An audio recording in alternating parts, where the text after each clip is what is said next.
Sesuai dengan Undang-Undang Nomor 5 Tahun 2018 adalah perbuatan yang menggunakan kekerasan yang menimbulkan suasana teror atau rasa takut secara meluas yang dapat menimbulkan korban yang bersifat massal. Saya sudah sampaikan kemarin bahwa modus seperti ini bukan hal yang baru ya. Yang sudah seringkali terjadi ya, sehingga sebenarnya sangat mudah dikenali ya. Sangat kenal di modelnya, sangat dikenali, terus tujuannya mudah dikenali ya. Nah, sekarang yang ingin kita pahami adalah sebenarnya siapa yang bermain aktornya itu di balik ini semuanya. Bagi kita yang pertama adalah bagaimana Polisi Republik Indonesia ini melakukan suatu proses investigasi secara scientific investigation. Itu yang pertama, sehingga ini menjadi tonggak bagi seluruh penyidik di Republik ini bagaimana kita mengelola suatu kasus yang besar, memanagenya dengan secara profesional dan ilmiah. Nah, jadi sekarang terungkap kan, ternyata pelaku juga memiliki hubungan dengan Lembaga Cinta Quran Foundation yang diduga terhubung dengan HTI. Dan bahkan juga pelaku memiliki akun media sosial Instagram yang mengikuti akun Hanan Ataki HTI, Sif Media HTI, Felixio HTI, dan Hawariyun HTI. Jadi kini sudah terungkap semuanya. Ya, meskipun pada akhirnya kita ketahui mereka ini bukan kelompok dari FPI atau HTI, tapi mereka adalah kelompok dari Khilafatul Muslimin. Dan ternyata kelompok ini tuh lebih lebih lucu lah dari HTI dan FPI gitu, karena ternyata mereka sudah punya khalifahnya gitu. Kalau HTI dan FPI kan nggak punya khalifah gitu, nggak punya pimpinan yang dianggap sebagai khalifah. Ya ada ketum lah, khalifahnya sih nggak ada. Nah ini Khilafatul Muslimin ini khalifahnya sudah ada. Namanya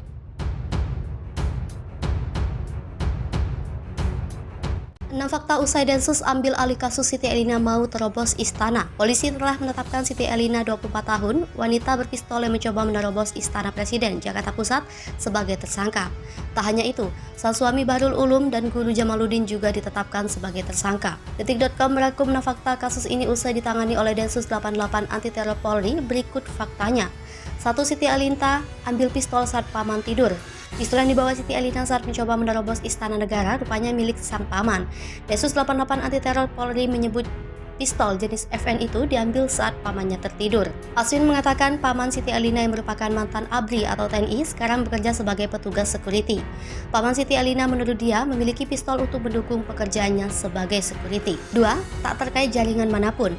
Polri terus mendalami keterangan dari Siti Elina. Densus 88 mengatakan Siti Elina tidak terkait dengan jaringan manapun. Meski begitu, Aswin mengatakan kalau Siti Elina pernah berbayat kelompok NII bersama suaminya. Polri memastikan masih terus mendalami keterangan lain. 3. Tersangka dijerat UU Terorisme.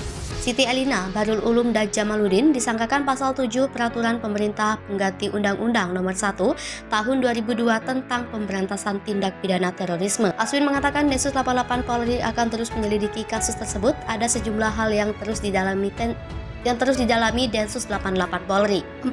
Usut NII Jakut. Densus 88 Anti Teror Polri akan mengusut jaringan kelompok radikal NII Jakarta Pusat. Hal ini dilakukan lantaran Siti Elina dan suaminya Bahrul Ulum diduga terafiliasi dengan kelompok tersebut. Sebagai informasi, Bahrul Ulum juga diduga bertugas sebagai pembantu bendahara NII Jakarta Pusat. 5. Ingin lukai diri saat diperiksa. Kombes Aswin Siregar mengungkap gelagat aneh Siti Elina. Aswin menyebut Siti Elina ingin melukai diri sendiri saat diperiksa. Selain itu, Siti Elina berteriak tak jelas saat diperiksa. Jadi, lanjut Aswin, penyidik menyimpulkan untuk meminta bantuan ahli kejiwaan untuk memeriksa Siti Elina terlebih dahulu. 6. Belum ditahan. Polisi belum menahan Siti Elina dan 2 tersangka lainnya. Alasannya masih dalam masa penangkapan. Aswin mengatakan status tersebut akan berlaku selama 14 hari terhitung sejak dilakukan penangkapan. Segera setelah itu, status penahanan akan diumumkan. Wanita penerobos Istana Merdeka bawa pistol jenis FN ternyata berstatus mahasiswa dari Bandar Lampung. Polisi telah mengamankan wanita bercadar yang berupaya menerobos Istana Kepresidenan Jakarta pada Selasa 25 Oktober 2022. Terungkap sosok identitas wanita bercadar hitam yang menerobos membawa senjata api diduga jenis FN tersebut ternyata berstatus mahasiswa yang berasal dari Provinsi Bandar Lampung, sebagaimana dilansir dari koma.id. Di mana wanita tersebut berinisial GP 25 tahun, tampak beredar sebuah foto di media sosial yang merupakan sosok wajah wanita di balik cadar diketahui akun Twitter @jsdash2. Dalam foto tersebut terlihat wanita bercadar tersebut telah diamankan dengan cara memborgol kedua tangannya. Selain itu, terlihat raut wajah wanita tersebut terlihat ketakutan ketika dirinya diamankan oleh petugas. Polda Metro Jaya ungkap kondisi terkini Istana Merdeka. Usai peristiwa penerobosan wanita bersenjata api tersebut, Kapolda Metro Jaya Irjen Pol Fadil Imron mengungkap situasi dalam kondisi di sekitar Istana Merdeka. Dikatakan Irjen Pol Fadil Imron, saat ini situasi di depan Istana Merdeka di Jalan Medan Merdeka Utara, Jakarta Pusat kondusif. Ditegaskannya, aksi wanita tak dikenal tersebut berhasil dicegah oleh petugas kepolisian yang berjaga di Istana Merdeka. Wanita yang diduga berusia 25 tahun itu mencoba menerobos penjagaan di pintu Istana Merdeka dengan cara menodongkan senjata api jenis FN ke Pas Pampers Selasa 25 Oktober 2022 pagi. Kadifumas Polri Irjen Pol Dedy Prasetyo membenarkan bahwa ada wanita bercadar yang menerobos pintu Istana Merdeka, Jakarta. Dijelaskannya saat ini kasusnya ditangani dan sedang didalami oleh Krimum Polda Metro Jaya. Berdasarkan informasi yang diperoleh, seorang wanita menerobos Istana Merdeka sisi utara dengan membawa senjata api jenis FN. Kejadian tersebut terjadi sekitar pukul 07.00 WIB.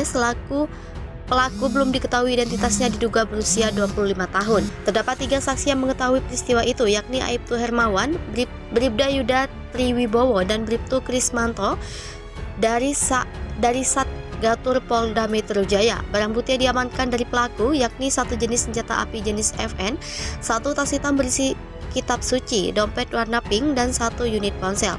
Adapun kronologi kejadian sekitar pukul 07.00 WIB, anggota Satgatur Polda Metro Jaya melakukan tugas rutin pelayanan masyarakat, penjagaan dan pelayanan masyarakat di sekitar istana, tepatnya pos Bandung 1.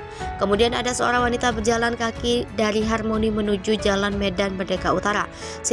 Setibanya di pintu masuk istana, pelaku menghampiri anggota Pampers yang sedang siaga dengan menodongkan senjata api jenis FN. 3 anggota Satgatur Polda Metro Jaya langsung mengamankan wanita tidak dikenal tersebut dan merebut senjata apinya.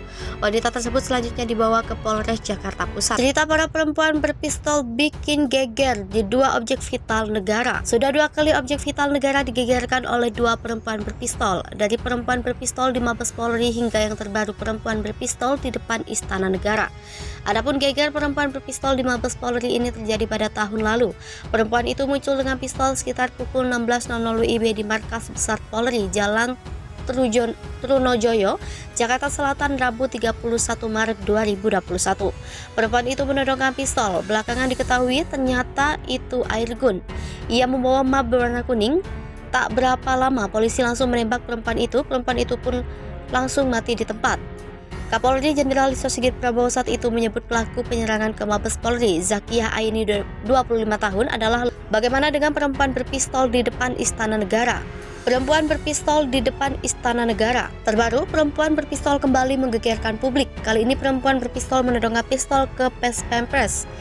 Pada Selasa 25 Oktober 2022 pukul 07.00 WIB di depan Istana Kepresidenan, Jalan Medan Merdeka Utara, peristiwa bermula saat anggota kepolisian melakukan tugas rutin pelayanan masyarakat, penjagaan dan pengaturan di sekitar Istana Presiden atau Pos Bandung 1 Kemudian ada seorang perempuan berjalan kaki dari Harmoni mengarah ke Jalan Medan Merdeka Utara, Jakarta Pusat.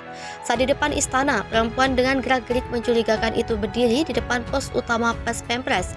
Di depan Istana Merdeka berada dekat lampu istana. Perempuan itu lantas menodongkan senjata api jenis FN ke Pas Pampers dan menghampiri. Melihat kondisi itu, anggota Pas Pampers langsung mengambil senjata api yang ditodongkan dan menyerahkan perempuan tersebut kepada anggota polisi lalu lintas yang sedang bertugas di depan istana.